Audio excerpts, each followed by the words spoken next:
All right. It is Friday. It is.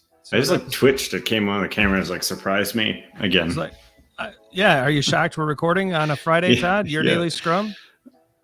I'm professional Scrum trainer Ryan Ripley. That's Todd Miller. We get together each and every day answering your questions about Scrum and Agile and all kinds of stuff going on with teams. Our hope is that each and every day we help you do Scrum a little bit better. We're the co-authors of Fixing Your Scrum. That's why we love helping people with Scrum. We try to provide practical solutions to common Scrum problems. Check out the description for info about the book, about classes we teach, and other ways to interact and hang out with us. Today, we've got a good question. What are the traits and behaviors of an effective Scrum team? What do you think, Mr. Miller? Maybe we just go back and forth and start knocking them out, talking about what we've seen before. We talk about this all the time. I think one of the biggest traits and or behaviors is that you deliver, right? Yeah, you got to ship. You deliver, you ship, right? And that's vitally important. So teams that deliver. And we talk about any universal way you build trust between a Scrum team and an organization and the customers, deliver.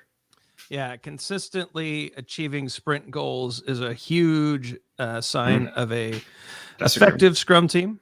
Yeah, I think when you see an entire Scrum team that is really good at self-management, self-organization, whichever way you'd like to say it, they solve their own problems. They're able to knock out impediments. They're able to pivot when they need to. If there's something blocking them, they either plow through it or find a way around it. It's just a team that adapts to the situations. They don't quit. They don't pause. They don't get jammed up with worthless, less valuable work. They actually solve problems, and that self-management, self-organization stuff is turned up pretty high too. Yeah. Yeah.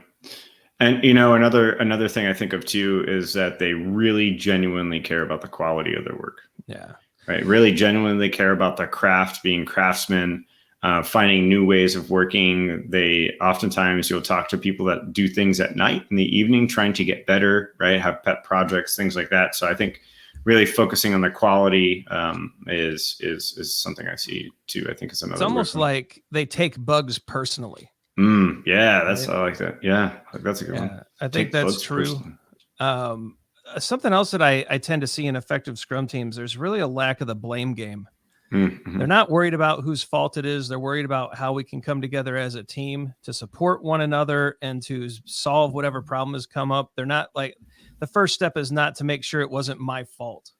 You'll see teams just kind of step up and say, wow, this is the new situation. What new opportunities here? And they just go execute. And lack of blame, lack of judgment.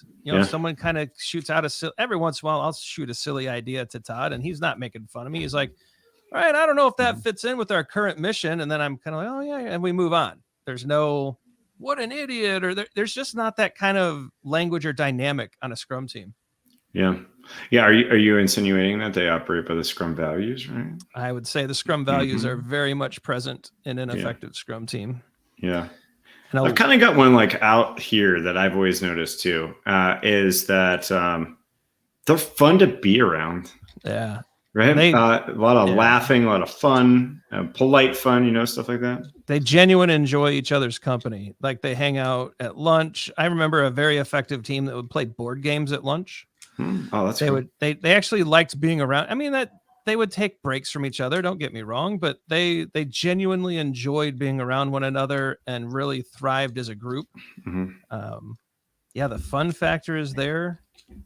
I think the support is there when someone's clearly struggling, whether with code, with product, emotionally, physically, something's going on in their lives. The team rallies around that person. And that's a huge thing too. I can't tell you how many times with really effective teams I've seen when there's been death in the family or a new baby born, or, they're bringing meals and they're help. I mean, there's just awesomeness all around. Right. Yeah. I think that's my brain's tapped. Yeah, that's the kind of stuff we see. Yeah. Why don't you let us know in the comments the kind of stuff that you see? What kind of things come to mind when you think back to effective Scrum teams, or maybe you're on one now and you could give us a really good description. Let us know in the comments what you think. Like and subscribe, and check out our end screen. There's some cool stuff on here. End screen. We're all over the socials. We're hanging out on Twitter and LinkedIn these days. Like I said, like and subscribe so you never miss a video. Let us know in the comments your questions. Your questions turn into videos. And let us know about the effectiveness of your teams and what you would notice, the characters, traits, and skills. We'd love to have that conversation with you in the comments. Share this share the show with your friends. Todd, I think we noticed 48% of you out there watching are not subscribed.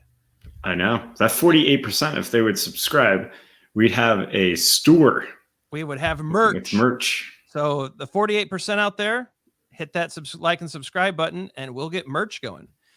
All right, everybody, it's Friday. Have a great weekend, right? Try not to do too much Scrum over the weekend. We'll be back Monday. And yeah, have a great weekend. We'll see you next week. See you.